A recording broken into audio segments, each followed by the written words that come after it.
We now come back to Kathy's information on Stanley Dalton. However, due to Stanley's injuries, this is becoming odder by the moment. Who is really telling the truth here? We will jump back to the third and fourth evidence of Stanley from Kathy. Let's continue. Evidence 3, Stanley destroying nice clothing. Whenever you've bought, now you've mentioned before you bought him new clothes, but let's say, have you bought anything new that he's actually ended up either destroying or breaking or better yet just ruining? I bought him the nicest pair of jeans because he either dresses for meeting, which is dressing up, or he looks like he's ready to hang out under a bridge somewhere. That's how casual he can dress. So he can't go out anywhere dressed the way he dresses at home, which I don't have a problem with. I believe in comfort at this age. But I bought him a real nice pair of jeans, $69. I doubt that I've ever spent that kind of money on myself for one piece of an outfit ever. Mm-hmm. And I bought these jeans, and he put them on, and he said, "Oh, these fit so well. Thank you." And I said, "Now, these are just the jeans you wear around, they're not work clothes." Do you know what happened? Of course you do. He goes under the house with those nice fitting jeans, those $69 jeans, and he got PL on them. And PL is a glue, more super than super glue. And they're permanently marked up with this glue all over them. So I told him, never again. I'm going to buy you clothes at Goodwill. And I'm not going to spend that kind of money on you again because you don't listen, first of all. These statements are actually true. As seen in these photos, his pants have been devastated. Nicely clean pants and shirts. Destroyed in one day. Oh yeah, that's another thing. You're the most disobedient child I've had. That's another thing. Does he not listen to you like? No, because he is almost 10 years older than me. So whatever I know, he knows better. Now he knows more. What about that glue that's like now on that cabinet area? Well, that's the thing. He doesn't use precaution or. To protect something, you would put a newspaper down to protect a surface. No.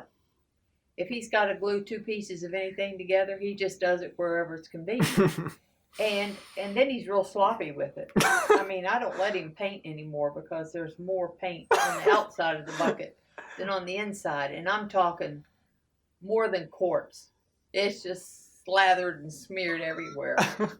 He runs the brush from the bucket over to whatever he's doing, so you have drip marks between the bucket and wherever. No, he's not a good painter, and so that's the way he is with glue, too. The problem with paint is you can clean it up, but with this permanent glue, you cannot. So he loves Bondo, he loves super glue, he loves Gorilla Glue, and he is desperately in love with PL. And none of those will come out of clothing. And he gets it on the cabinet surface. And I guess I'll have to take a razor blade to it if that'll even get it up. Oh, wasn't there that time he destroyed and he won't clean it up either. It'll bother me until I clean it up.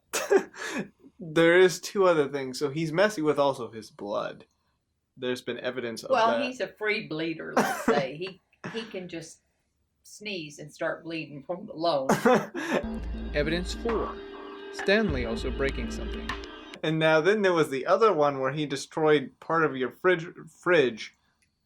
Well, I was going to defrost my refrigerator, my freezer part, and I'd taken all the food out, and there was this layer of ice. Mm-hmm. And I was going to use a hairdryer to loosen the ice, and I was going to do it the way I've always defrosted a freezer. You just use a hair dryer, maybe with some pans of hot water will help loosen the ice, and then you take the ice out. Well, that's not quick enough for Mr. Spur of the moment. So he said, "I'll get that ice out there for you."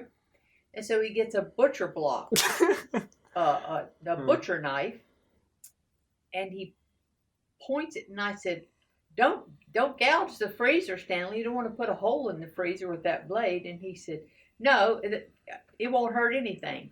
And kaboom! He hit the end of that butcher block, and the ice lifted, sure enough. But so did the bottom of the freezer. And so by the time he got done whittling away at the ice, I had 5 puncture wounds in my freezer. So then he had to go to Home Depot, which he doesn't mind. He loves going there. And he purchased, I don't know how many dollars worth of special glue to put on these puncture holes of the freezer. So would it have been better just to let me defrost the freezer the way most people do and the way I have always done? I've never left puncture wounds in a freezer that I was defrosting. But, you know, if you want to get it over real quick, I would recommend grab a butcher block, a sledgehammer, a chainsaw, or anything else that will get that piece of ice out of the bottom of the freezer. Because the faster you do it, the more efficient. And even if you have to go to Home Depot and buy $60 worth of glue, just think of all the fun you can have with glue. And how many pants you can ruin with that glue. And surfaces where you mix it up. I mean, it's just endless what you can do with glue and all the damage it entails. Plus it inhales. Yes.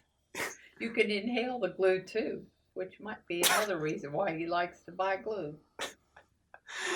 How many times has he gone to Home Depot? Because that's his favorite place. We went to Matthew's house for 6 days, and I think he went to Home Depot 12 times. I have the receipts to show it, to prove it. Ooh. Yes, I have the receipts, and they're dated. He'd buy something, it was the wrong size, he'd go back, he'd get another one. Then he would decide, oh, I also need such and such, and so he would go back to Home Depot. Luckily, they were within 4 miles of the house, I would say. So, but yeah, he can't do a checklist and say, I'm going to need nails and glue and staples and this and wood, and I'm going to get it all on one trip. No, that we don't do it that way. You eliminate so many of these trips into town. A project is not fun unless you can go to the store a whole lot of time. He does it here too. And it's easier also to go to Home Depot if you need a certain size nail rather than look for them in your wood shop. Just go buy another peck of nails or a quart of nails. Yeah, I would say that. And that is he said, she said. And that's the end of the story. Of Papa. Now, you children, remember, I carried you 9 months each. Cleaned up a whole bunch of poopy diapers, gave you baths, nursed your colds, put Band-Aids on your cuts, kissed your boo-boos, and you vote a tie? Are you kidding me? Loyalty.